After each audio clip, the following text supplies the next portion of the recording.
a todos nuestros suscriptores, seguidores o simplemente curiosos en la temática de la familia separada.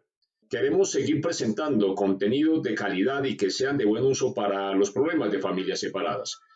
Usted nos puede apoyar simplemente suscribiéndose al canal de YouTube, dándole clic en la barra de suscripción, y si adicionalmente desea ser informado sobre nuestros videos y estrenos, solo debe oprimir la campanita.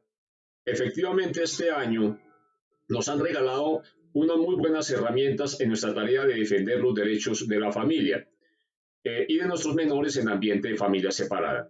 Recientemente veíamos una sentencia de la Honorable Corte Suprema de Justicia y a las pocas semanas tenemos una nueva sentencia de la misma Corte, en esta oportunidad la 2127 de 2021, emitida el 18 de marzo del año en curso, donde de nuevo trata temas de suma importancia para nuestra causa, la alienación parental y la custodia compartida. Nuestro corto video tendrá la agenda que se muestra a la derecha. En la primera parte vamos a ver lo que es la importancia sí, de esta sentencia para nuestra causa. En segundo vamos a ver el desarrollo de la sentencia en sí y finalmente las conclusiones.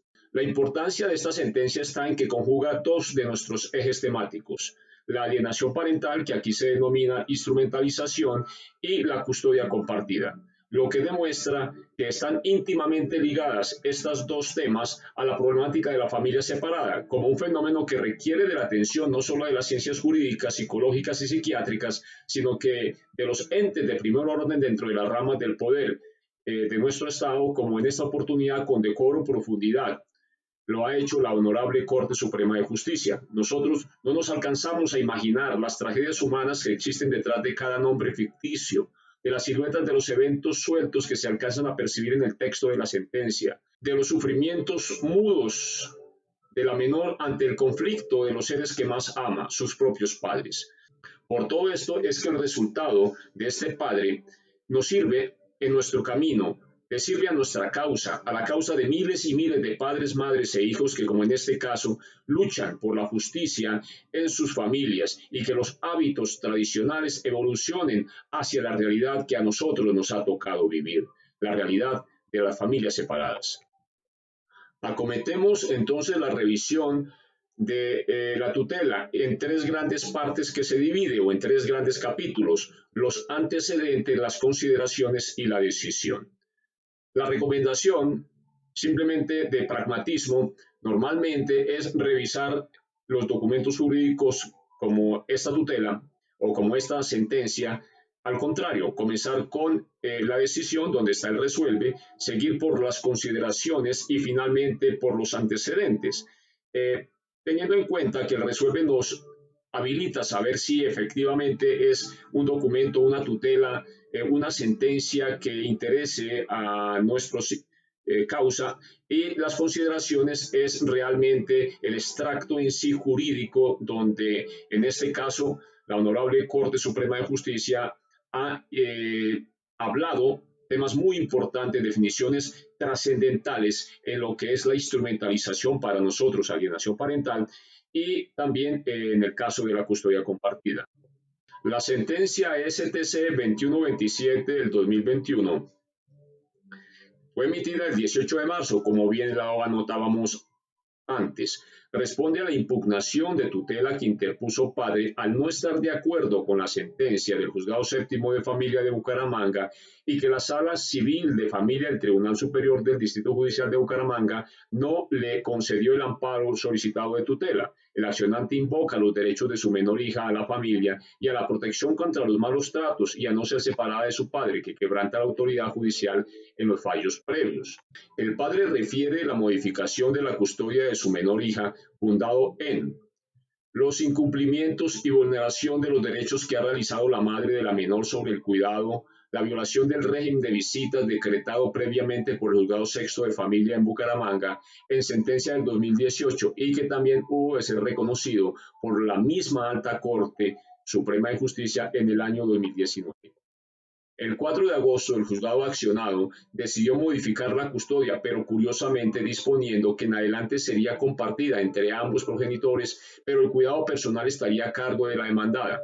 Obviamente, para el padre, ese tipo de decisión es arbitraria, pues el juzgado desconoció las pruebas que se le aportaron demostrando que la demandada había instrumentalizado a la menor poniéndola en contra del padre y de la familia paterna y había impedido gozar a la menor de su derecho de visitas. Ante el resultado adverso en el tribunal, el padre siguió insistiendo en la arbitrariedad que se había cometido, develando incongruencia entre lo probado y lo decidido, quejándose que ante la inhabilidad moral de la madre lo propio era asignar la custodia al padre y no optar por la custodia compartida. En el título de consideraciones es muy importante analizar cuáles son los razonamientos que hace la Honorable Corte para tomar las decisiones que a bien está teniendo. En el segundo capítulo de la sentencia, consideraciones, es muy importante el análisis constitucional del caso, la causa que genera el litigio que estima la Corte realizar centrado en 5 aspectos básicos. 1. Reiterar los instrumentos de protección del derecho de los niños, niñas y adolescentes a tener una familia y no ser separado de ellos. 2. Delimitar el concepto de las categorías de responsabilidad parental, custodia, cuidado personal. 3. Establecer la distinción entre la custodia monoparental y la custodia compartida y los criterios generales para su otorgamiento. 4. Hacer algunas precisiones respecto al régimen de visitas y 5. Destacar el papel de los jueces de familia cuando advierten hechos de posible manipulación parental. En cuanto al derecho de los niños, niñas y adolescentes a una familia y a no ser separados de ella, la Corte se basa en el artículo 44 de la Constitución Nacional, que coincide con el artículo 22 del Código de la Infancia y la Adolescencia. Reitera igualmente la Corte que ya en varias oportunidades ha reiterado dentro del amplio espectro de derechos fundamentales del niño reluce por su transparencia de tener una familia y no ser separado de ella, pues es incontestable que en su interior encuentra el menor el cuidado y el amor necesarios para su desarrollo armónico. La Declaración Universal de los Derechos Humanos y los instrumentos internacionales de protección del niño no vacilan en resaltar la importancia que para éste tiene el hecho de pertenecer a una familia y a no ser separado de ella, pues el infante necesita para su desarrollo integral del afecto, amor y cuidado de los suyos le brindan. Inclusive tales convenios no se restringen a las relaciones entre padres e hijos, sino que abarcan un grupo más amplio que comparte y comprende hermanos, tener contacto con sus tíos y primos, recibir el afecto de sus abuelos, vínculos afectivos, todos ellos que comportan que el niño se sienta en un ambiente familiar que le sea benéfico.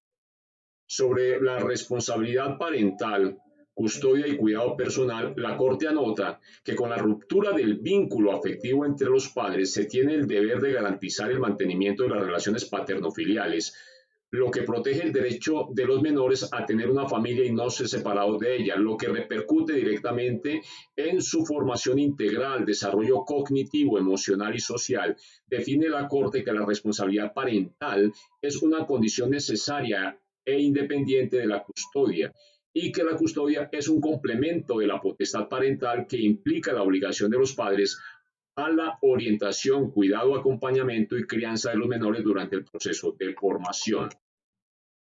Sobre la custodia monoparental y la custodia compartida, recalca la Corte que de acuerdo a la Convención Internacional de los Derechos del Niño, define que los Estados respetarán el derecho del menor que esté separado de uno o ambos padres a mantener relaciones personales y contacto directo con estos de modo regular.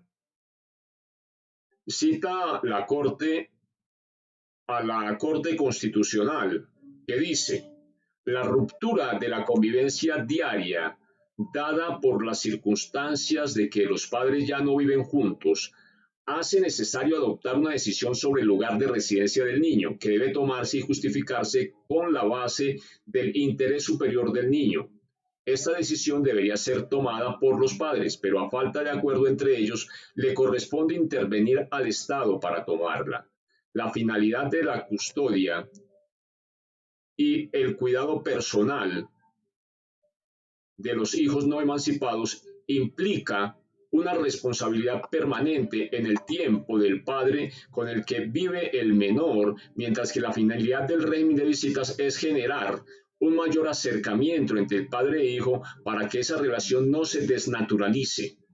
En algunos eventos se puede decidir que la custodia sea compartida por ambos padres y en otros se puede decidir que a uno de ellos le corresponde la custodia personal y al otro las visitas y que la decisión sobre la custodia y el cuidado personal del niño definida por los padres corresponde a un acto generoso y responsable al pensar en lo mejor para el hijo, pero cuando ello no es posible, la decisión es el resultado de un proceso administrativo y de un proceso judicial.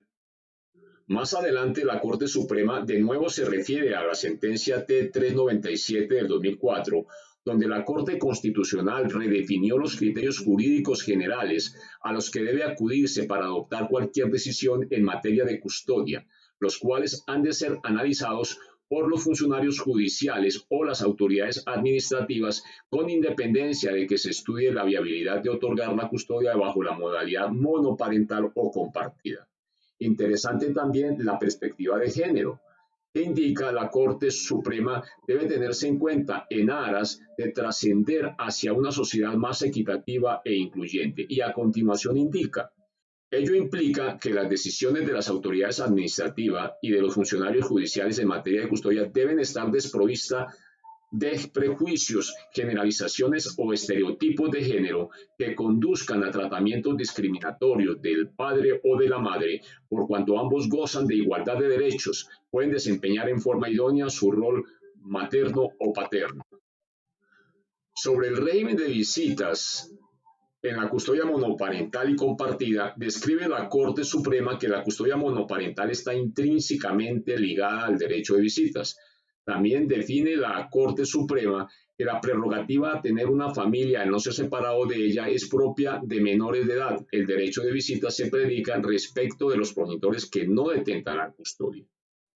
Y dice literalmente, en este punto ha de precisarse que si bien la jurisprudencia de la Corte Constitucional ha establecido que el derecho de los niños, niñas y adolescentes a tener una familia y a no ser separado de ella es un derecho de doble vía donde convergen los derechos de los hijos menores y al mismo tiempo los de cada uno de los padres, ello no significa que se confunda o identifique con el derecho de visitas. Así, mientras el régimen de visitas corresponde a una potestad de ver de los padres respecto de los hijos derivado de la patria potestad y de su responsabilidad parental, el derecho a tener una familia y a no ser separado de ella se predica específicamente de los niños, niñas y adolescentes. Sobre la manipulación parental en asuntos de custodia de niños, niñas y adolescentes, anota la Corte Suprema. En ocasiones, como consecuencia de los conflictos personales y la falta de entendimiento entre los padres separados, uno de estos o ambos, haciendo uso indebido de su rol parental y valiéndose de su relación de confianza y autoridad respecto de su menor hijo, desdibuja la imagen positiva que el niño o la niña tiene frente al otro progenitor y en su lugar construye y refuerza una impresión negativa de este en particular en el desempeño de su rol paterno o materno. Este comportamiento constituye un tipo de maltrato psicológico hacia los niños, niñas y adolescentes que desde luego desborda el libre ejercicio de la responsabilidad parental y devela un total desinterés del padre agresor por el bienestar integral del menor afectado. Pero también representa una forma específica de violencia de género, pues sin duda existe una intención de perjudicar al padre o la madre vilipendiada. Para esclarecer la comisión de este tipo de conductas y tomar los correctivos pertinentes en áreas de restablecer los derechos de las víctimas, los jueces de familia deben forzosamente tener en cuenta la opinión del menor involucrado, efectuando un examen detenido y razonado de sus manifestaciones en conjunto con los demás medios probatorios recopilados, en particular la valoración desde el área de psicología y la declaración de los progenitores con plena observancia de su debido proceso. Bueno, y después de todas estas consideraciones es que entra a la parte de las decisiones que a continuación vamos a poder apreciar. Decisión. La Corte Suprema, administrando justicia en nombre de la República y por autoridad de la ley, resolvió revocar la sentencia previa para tutelar los derechos de la menor y ordenar al juzgado dejar sin efecto la sentencia del 4 de agosto del 2020 y emitir nuevo pronunciamiento conforme a las consideraciones expuestas. Y a manera de conclusiones podemos estar seguros que, como en este caso, la justicia llega en la medida en que el progenitor afectado, en este caso el padre o hombre progenitor no custodio, recurre a las herramientas apropiadas para hacer valer los derechos de su menor. Nos encontramos en un periodo de profundos cambios en el vínculo familiar y los menores deben ser resguardados de los problemas que se suscitan entre adultos. En esto toda la sociedad está de acuerdo y las altas cortes nos ofrecen cada vez más herramientas para dirimir los conflictos entre progenitores de familias separadas. En esta sentencia queda claro, pues, lo han reiterado tanto la Corte Suprema de Justicia como también la Corte Constitucional, que en Colombia existe y se aplica la custodia compartida, como también que no tiene duda que un menor puede ser instrumentalizado por uno de sus progenitores, normalmente quien ostenta la custodia, y que este acto constituye maltrato infantil. En nuestra terminología hablamos en estos casos de alienación parental, previamente síndrome de alienación parental. Bueno, muchas gracias por su atención. Los esperamos en nuevos videos y herramientas que estaremos poniendo a disposición del público en general en nuestros medios virtuales. Apóyennos para seguir con nuestras tareas y lo pueden hacer de diferentes formas. 1. Inscribiéndose en nuestro plan básico.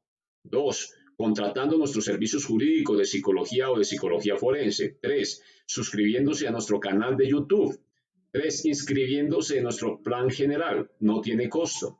Y mayor información podrán encontrar en nuestra página web. Cordial saludo y hasta una próxima oportunidad.